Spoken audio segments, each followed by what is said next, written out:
And with that intro, don't you want me at all your parties? Good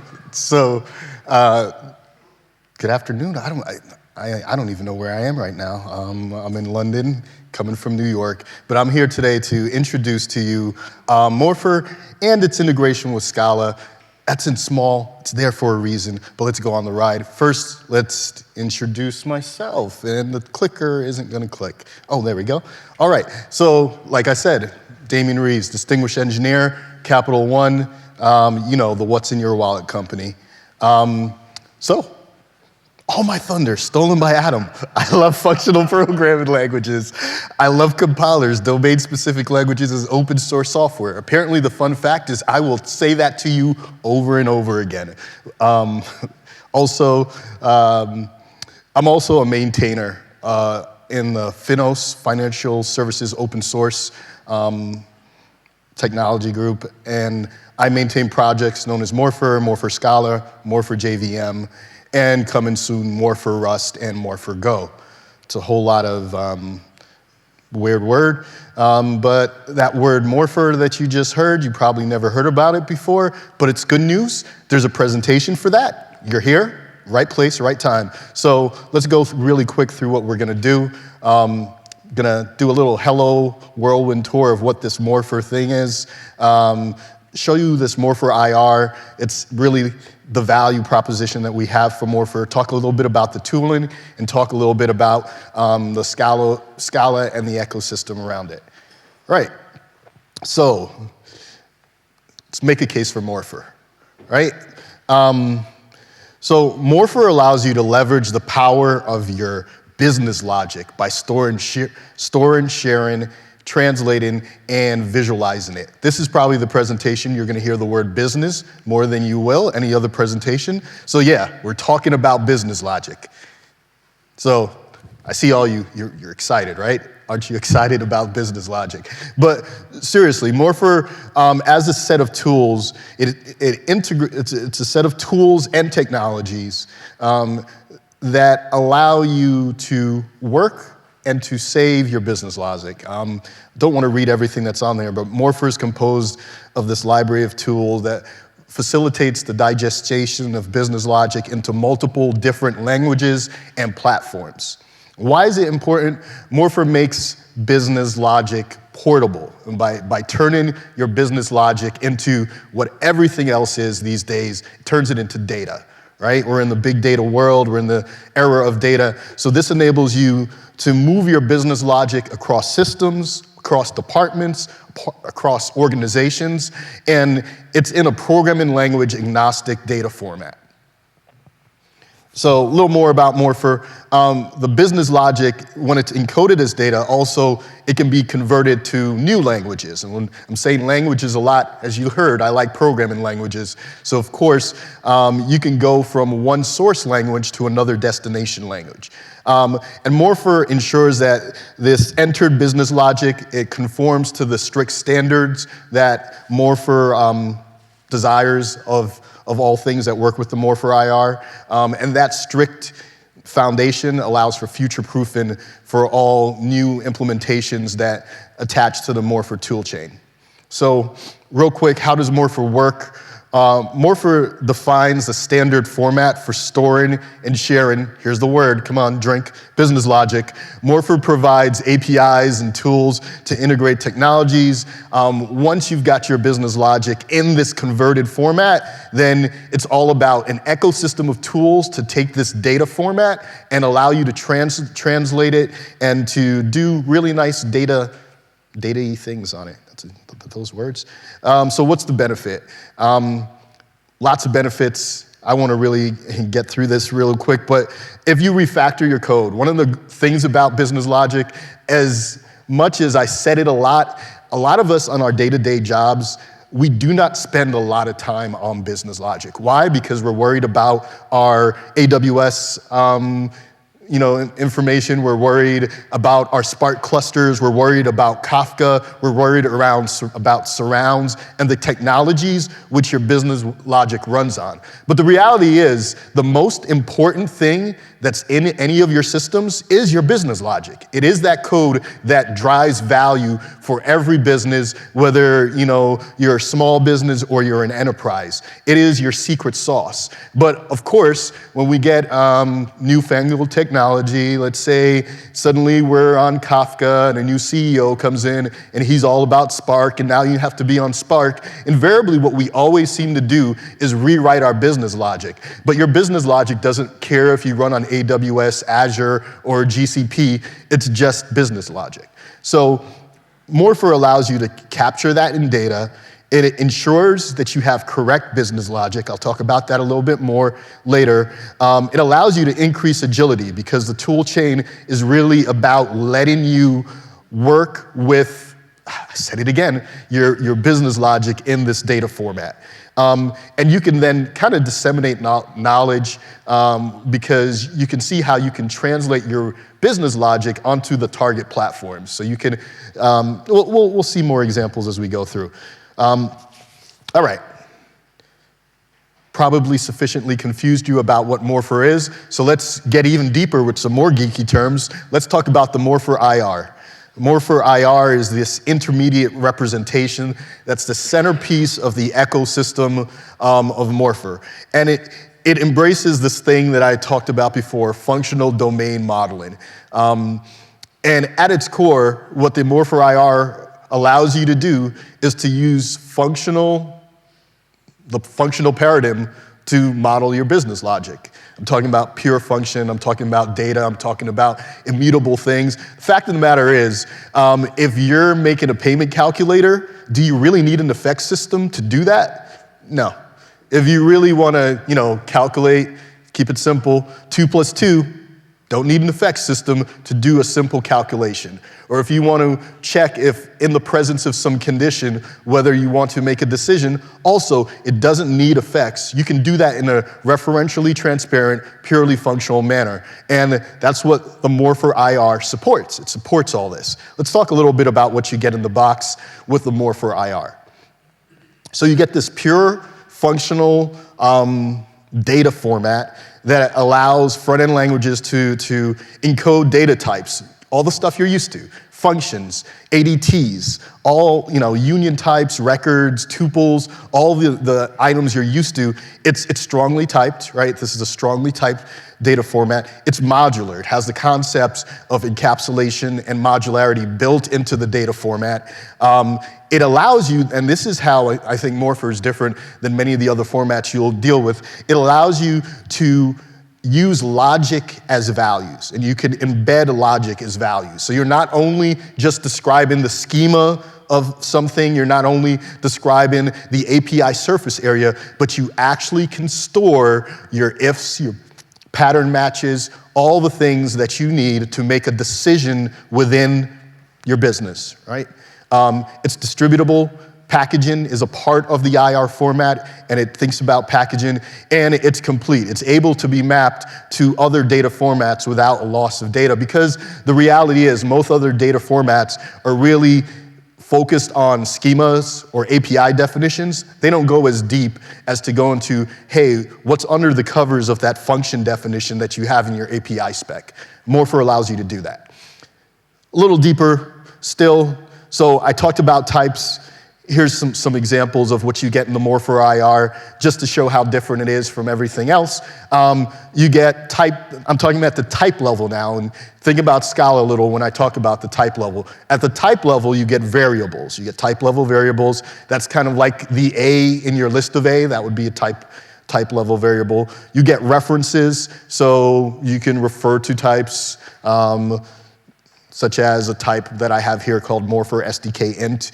You have tuple types, record types, extensible record types, function, and unit. Now, some of you may be confused about this record type, extensible record type.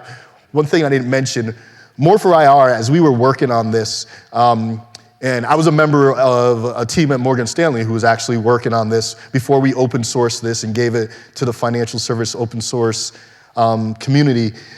We realized that the IR that we modeled, that it closely aligned to a programming language many of you may have heard about, and it's known as Elm. So it turns out that our IR almost word for word, 100% matches Elm. Extensible record, if you've dealt with Elm, extensible record is kind of like an Elm term, but what it allows you to say is that unlike record types that are saying, I have something that contains all these fields, extensible record says it contains at least these fields. It's almost like a functional way of doing an interface, if you would. A little bit more.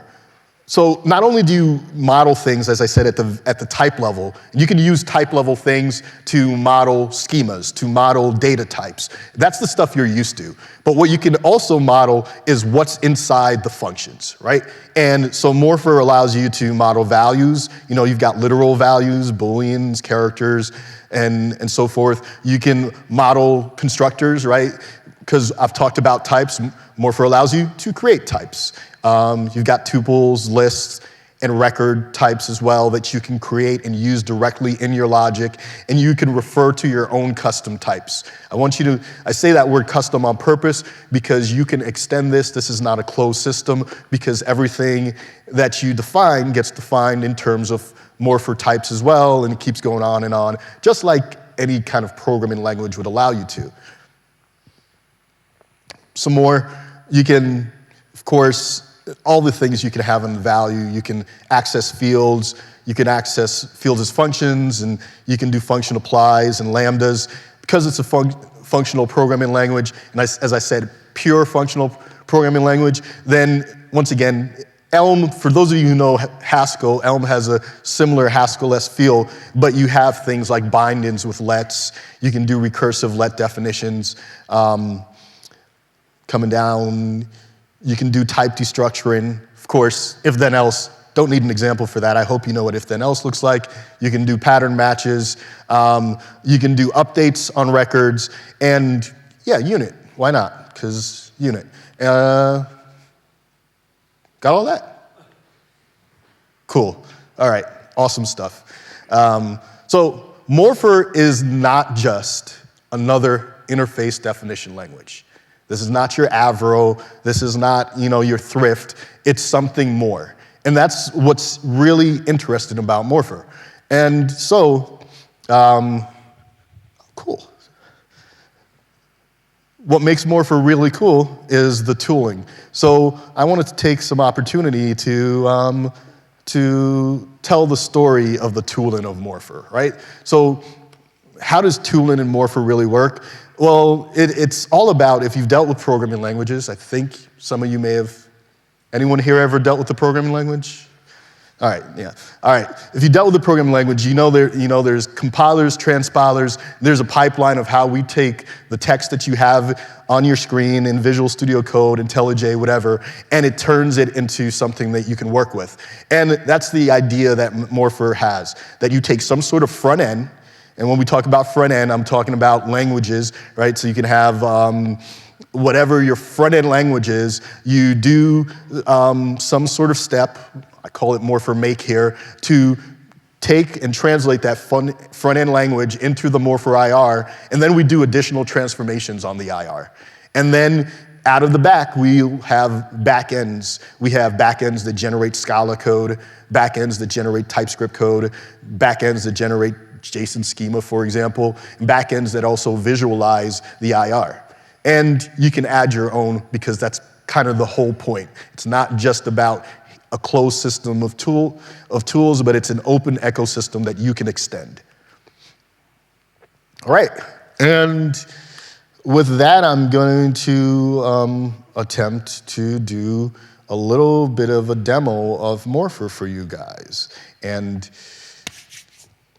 we will pray that the demo gods are very nice to me as I talk very slowly, waiting for the script. Oh, and all right, there we go. All right, so as I said, Morphir has basically a definition that mirrors and matches and aligns very closely to the Elm programming language. So what you see here is some basic stuff defined in Elm. I talked about modularity. If you dealt with languages like Elm, OCaml, so forth, you know about modules, and you can declare modules, and I'm gonna declare, oh, and of course, demo gods have failed. My keyboard will not work in Visual Studio Code. All right, it's fine. It's a good thing I'm not gonna type any of this. Here we see I've defined some type aliases. I've said for my business logic, I want a concept of amount. And for me, my business logic, my amount is an int. I do this all in terms of cents. So don't worry, I don't forget about decimals. I just want to make a simple example. I've got this thing called a book name. Rather than dealing with strings, I decided to do a type alias. I can do that. I can define a record type, this thing called a book. And in my book, I have a book name, and I've got this thing where I've got debits and credits. I'm starting to make up a way that you can do maybe a journal or your own checkbook or something of that ilk. In addition, that's what I did. I also defined a way to make this thing. And don't be blown away by, there's no fancy code going on here, but this is the main thing about Morphir that we're gonna get. In that, not only did I give you this definition that says, hey, this is the signature. This is where most IDLs stop. They give you the signature. They give you a way to define a service, and then you go and you build a way to kind of bind that to your programming language. In Morphir, you're able to encode the logic here, and you're done. That's gonna get stored as data. So let's actually do that. I'm gonna run a very fancy thing since I'm using my Scala build chain.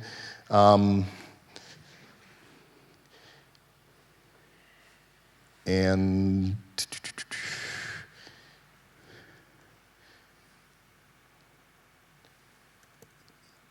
all right, and I think I ran it wrong. I am sorry.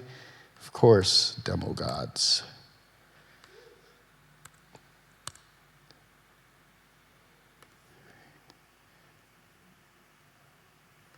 And let me just do one thing. I'll do my backup plan.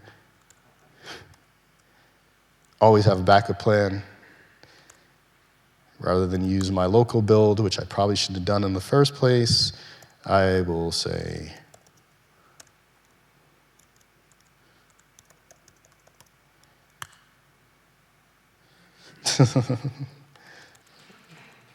let's do this. All right. So what I just did there, created this really, really huge, not well-formatted JSON file, but if you believe me, within this JSON file, you will actually find everything that we defined in this book. So for example, if I was to go and do a quick search and replace within here, or a quick find value in this JSON file, you'll see that I've got this make. And within there, you can kind of start to see, hey, I've got some input types, and this is this format that I've talked about. You talk about all the types, some of the things that I defined. I defined this thing called book.name. You know what? This is really annoying, starting to go through and look at all these things as JSON, right? So let's take this a little bit, and let's do this. All right, maybe this will help a bit.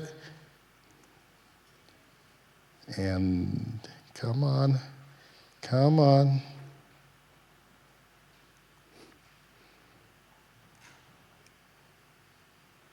Come on. All right, I will option click. Last time's the story. Oh, there we go. And it doesn't matter anyway. Localhost 3000.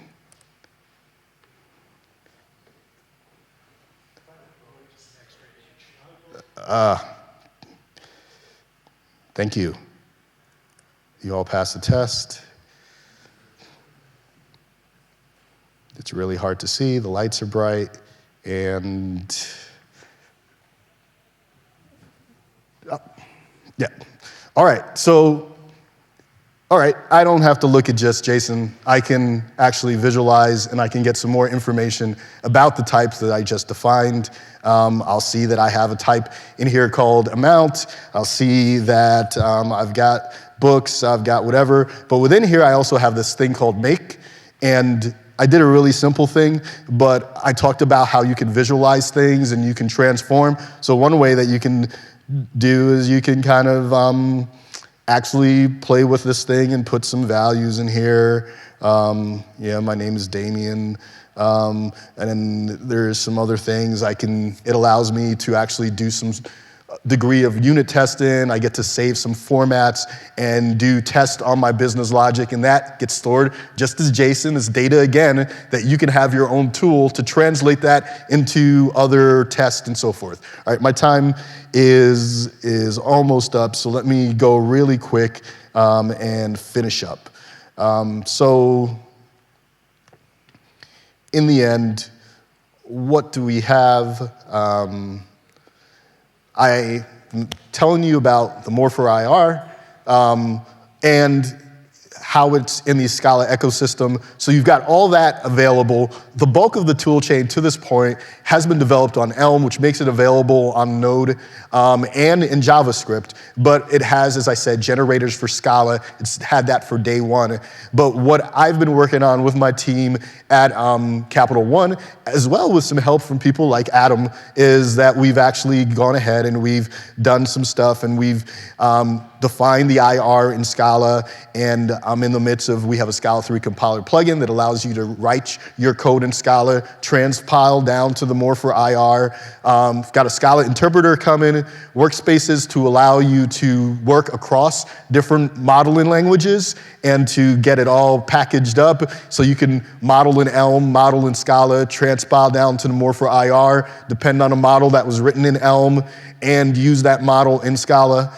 You can package it, and we're working on an extensible CLI. And of course, the ecosystem of Morphir is ever expanding. We've got Scala, Morphir Go, soon to come, Morphir Rust, Morphir.NET, an editor, and of course, Morphir Elm, where there's consistent churn going on. So thanks a lot to Ziverge, John, Adam, Alex, Kit, Sandra, the whole Ziverge team.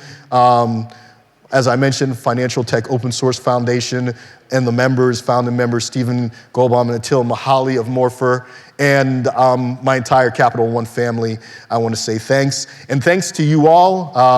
You can check it out, morphir.finos.org. And thanks. Have a great functional Scala.